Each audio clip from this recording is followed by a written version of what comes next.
Donald Trump একটা $29 million একটা কথা বলেছিলেন। আপনি খুবই কূটনৈতিক ভাষায় শব্দ চয়ন করে তাকে ঠিক মিথ্যাবাদী না বলে আপনি বলেছিলেন যে কথার সত্যতা আপনি পান নাই। তো এইটা কি এইটার ব্যাপারে কি কোনো ডেভেলপমেন্ট আছে? মানে এই $29 মিলিয়ন কথা কি তিনি হঠাৎ করেই বললেন, এমনি এমনি বললেন? মানে এইটা কেন, কেনই বা বলতে যাবেন? বাংলাদেশ তো আসলে ডোনাল্ড ট্রাম্পের জায়গা থেকে দেখলে 186 বা 210টা দেশের একটা, মানে এই দেশ সম্পর্কে আবার একটা $29 মিলিয়ন, এটা উনি কেন বলতে যাবেন? মানে এর পিছনে কি কারণ? দেখুন, দেখুন, প্রেসিডেন্ট ডোনাল্ড ট্রাম্প কেন কোন কথা বলেছেন এটা বিচার করার যোগ্যতা আমার নেই। হুম, হুম। আমি আসলে অনেক সময় বুঝিও না।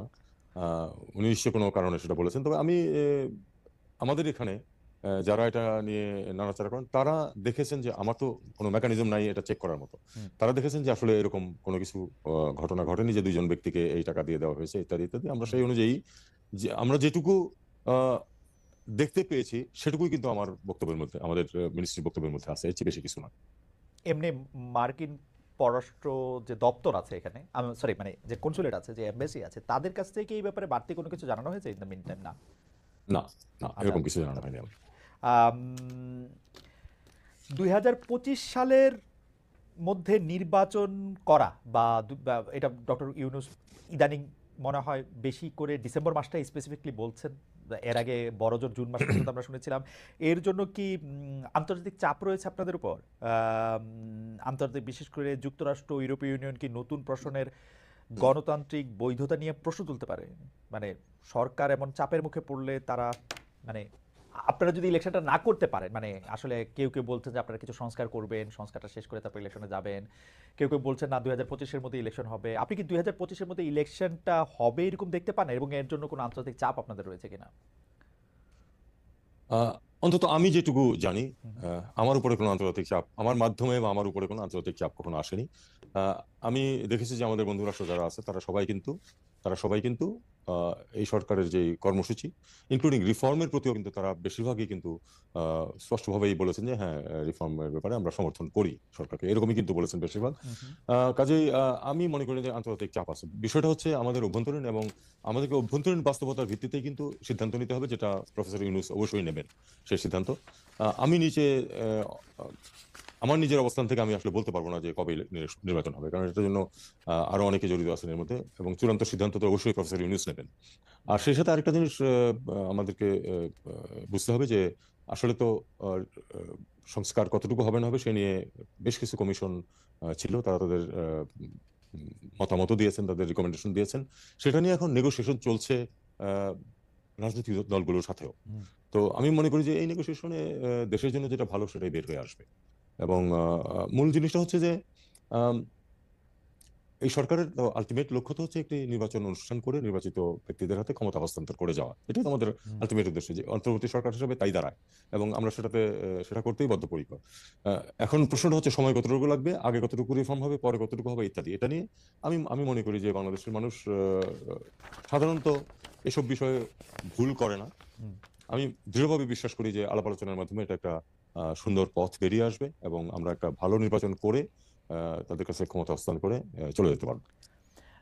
আমি গতকাল একটা রেকর্ডেড অনুষ্ঠান দেখছিলাম। আপনি জানেন যে তৃতীয় মাত্রা স্বনামধন্য উপস্থাপক জনাব জিলুর রহমান ভাই এটা বলতেছিলেন যে খুব মানে এটা তার পার্সোনাল অনুষ্ঠান, সেই জন্য পার্সোনাল ওপিনিয়নই উনি দিচ্ছিলেন, কিন্তু খুব মানে বলে না, খুব জোর দিয়ে বলছিলেন যে এই সরকার আসলে আরো 3-4 বছর ক্ষমতায় থাকতে চায়। কেন এই সরকার 3-4 বছর ক্ষমতায় থাকতে চান সেটা তার ব্যাখ্যার জায়গায় আমি না গেলাম, যে উনি এটা বলছেন যে এই 3-4 বছর তাদের আসলে আর কিছু জিনিস দরকার, তাদের ক্ষমতা থাকতে হবে। আপনারও কিরকম মনে হয় যে ক্যাবিনেট মেম্বার, আপনারা কি আসলে আরো 3 বছর থাকলে দেশের বা আপনাদের ভালো হবে এরকম মনে করেন? এটা খুব থিওরিটিক্যাল প্রশ্ন হয়ে গেল। জিল্লুর রহমান কেন এটা বলেছেন সেটা উনি বলতে পারবেন, এটা তো আমি বলতে পারবো না।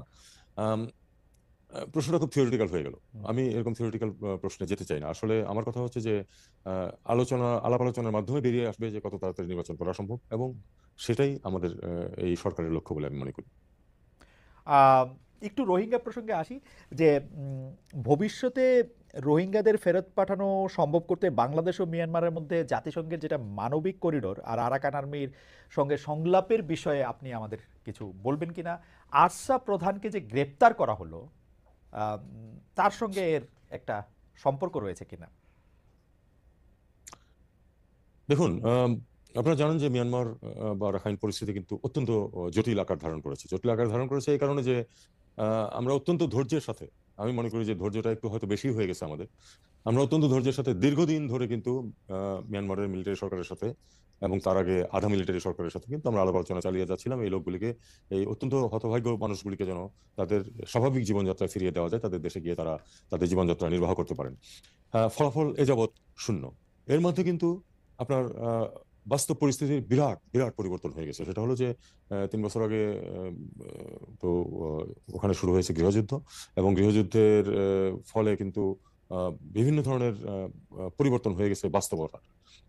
বাস্তব পরিস্থিতিতে এখন ধরুন, মোটামুটি রাখাইন রাজ্য যেটার সাথে বাংলাদেশের সীমানা আছে, রাখাইন রাজ্যের সীমানা কিন্তু অরিজিনালি শুধু বাংলাদেশের সাথে আছে, ভারতের সাথে নেই, কিন্তু তারা আবার খানিকটা পালিতোয়া এবং চীন রাজ্যের খানিকটা দখল করে ভারতের সাথে একটি যোগাযোগ স্থাপন করে নিয়েছে আরাকান আর্মি। আরাকান আর্মি এখন সম্পূর্ণ অলমোস্ট সম্পূর্ণ নিয়ন্ত্রণ আছে। বম্বিং হচ্ছে উপর থেকে, তাতে করে মানুষের যন্ত্রণা বাড়ছে, কিন্তু তাতে করে কিন্তু আরাকান আর্মির নিয়ন্ত্রণ কিন্তু শিথিল হয়নি এই রাজ্যের উপর।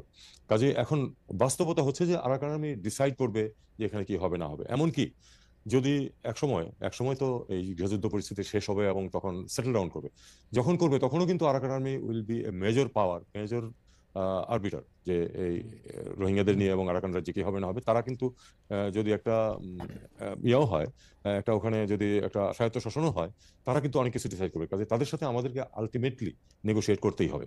তবে যেহেতু তারা একটা নন স্টেট অ্যাক্টর, একটা রাষ্ট্র হিসেবে আমাদের পক্ষে, আর বিশেষ করে যেহেতু আমরা এখনো কেন্দ্রীয় সরকারকে তো স্বীকার করি, কাজেই তাদের সাথে আমরা আলাদাভাবে অফিসিয়ালি কোনো যোগাযোগ করা আমাদের পক্ষে সম্ভব না। তবে আমি জানি যে সরকারের বাইরে বিভিন্ন ধরনের তৎপরতা হচ্ছে যে একটা কিছু ব্যবস্থা করা।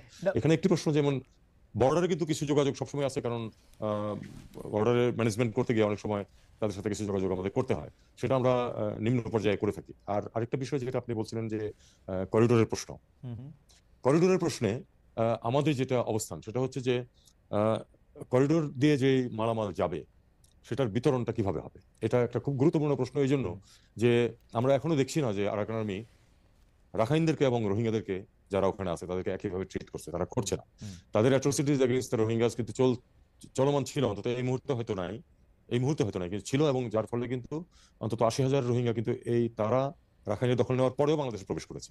তো এটা আমরা তো চাই না যে এটা ঘটতে থাকুক। এখন যদি সিম্পলি এই ত্রাণ সামগ্রী তাদেরকে দিয়ে দেওয়া হয়নি গিয়ে আরাকান আর্মির হাতে, তারা এতটা বিশ্বাস এখন অর্জন করতে পারেনি যে তারা এটা সঠিকভাবে বিতরণ করবে। আমরা আশঙ্কা করি যে এটা যদি হয় তাহলে তারা সেটা রাখাইনদেরকে দেবে, রোহিঙ্গাদেরকে ডিপ্রাইভ করবে, যাতে করে এটা উইপন অফ ওয়ার হিসাবে কিন্তু এটা ব্যবহারের একটা সম্ভাবনা আছে। আমরা সেটা চাই না। আমরা চাই যে যদি এখান থেকে কোনো সরঞ্জাম ইউএনএইচসিআর এর মাধ্যমে যায়, ইউএনএইচসিআর কে তার উপর, তার ডিস্ট্রিবিউশন প্রসেসের উপর নিয়ন্ত্রণ থাকতে হবে। নিয়ন্ত্রণ কমপ্লিট না হোক, অন্তত পাশাপাশি নিয়ন্ত্রণ থাকতে হবে, যাতে সবাই এটার ভাগ পায়। আপনি আসলে মানে আমি প্রশ্ন করার আগেই আপনি মোটামুটিভাবে পুরোটা বিষয়ই আপনি ব্যাখ্যা করেছেন, কিন্তু আমার এটা খুবই কৌতূহল লেগেছে যে জাতিসংঘের মহাসচিব যখন এখানে আসলেন, সঙ্গে আপনিও ছিলেন, আমি তাকে ইংরেজি ভাষাতেই কোট করি, তিনি যখন এটা বলতেছেন, দিদি Arakan army is an entity with which I believe a necessary dialogue must take place. আমাদের সাথে বাংলাদেশের সাথে আরেকটা দেশের কূটনৈতিক সম্পর্ক রয়েছে এখনো, মানে কূটনৈতিক সম্পর্ক বলতে আমি যদি বলি ওই সরকারটাকে আমরা সরকার হিসেবে স্বীকৃতি দিচ্ছি, যেটা আপনি বলতেছেন, সেইখানে ওইখানকার বিদ্রোহী একটা গ্রুপের সাথে ডায়লগ হবে, সেটা জাতিসংঘের মহাসচিব বলছেন, আমাদের দেশে এসে আপনি সেখানে উপস্থিত আছেন, এইটার একটা মানে মানে এইটা আপনার একটা কূটনৈতিকভাবে এটার আপনার একটা জবাবদিহি করতে হবে না? মানে এমনিতেই ওরা আমাদের কথা শোনে না, তার মধ্যে মানে এইটা একটু পুরোটা নিয়ে চলে যাওয়া না, মানে মানে অল ইন হইল না এটাতে? মানে আপনার কি মনে হয়? না, দেখুন দেখুন আমরা কোনো জাম্প করবো না কোনো সিদ্ধান্তে, আমরা কোনো জাম্প করবো না। তবে এই বিষয়টা আমরা উপলব্ধি করি যে আলটিমেটলি আমাদেরকে অবশ্যই আরাকান আর্মিকেও ইয়াতে হিসাবে নিতে হবে এবং তাদের সাথে নেগোশিয়েট করতে হবে। আমাদের কোন স্টেজে করবো সেটা আমাদের একটা সিদ্ধান্তের প্রশ্ন আছে। এটাকে বাস্তবতাকে স্বীকার করেছেন, আমরা জানি যে জাতিসংঘ মহাসচিব, সেক্রেটারি জেনারেল, জি, হ্যাঁ, সেক্রেটারি করেছেন। সেটা উনি করতেই পারেন, কারণ উনি তো আসলে উনিও তো চান যে সমস্যাটার সমাধান হোক। সমস্যার সমাধান আসলে শুধু কেন্দ্রের সাথে নেগোশিয়েট করে ফাইনাল হবে না, এটা আমরা জানি, কারণ বাস্তবতা পরিবর্তন হয়ে গেছে। ওকে। আমার আসলে চীন নিয়ে একটা প্রশ্ন করতে হবে, যে এইটার ক্ষেত্রে চীনের মানে মাননীয় প্রধান উপদেষ্টা চীন সফরে যাচ্ছেন, এটার সাথে আসলে চীনে এটার নিয়ে কথা হবে কিনা, এইটার বা চীনের সফরে এটার মধ্যে থেকে গুরুত্ব পাবে কিনা, কারণ আরাকান আর্মির সহায়তাটা মূলত চীন থেকে আসে, আবার মিয়ানমার সরকারের সঙ্গেও চীনের একটা সম্পর্ক রয়েছে। এটা বিষয়ে কি আপনি কিছু বলবেন? কারণ চীন নিয়ে আমাদের আরো প্রশ্ন রয়েছে আর কি, এইটাতে কিছু বলবেন? না, এটা আমি বলবো এই কারণে যে আপনি বলেছেন যে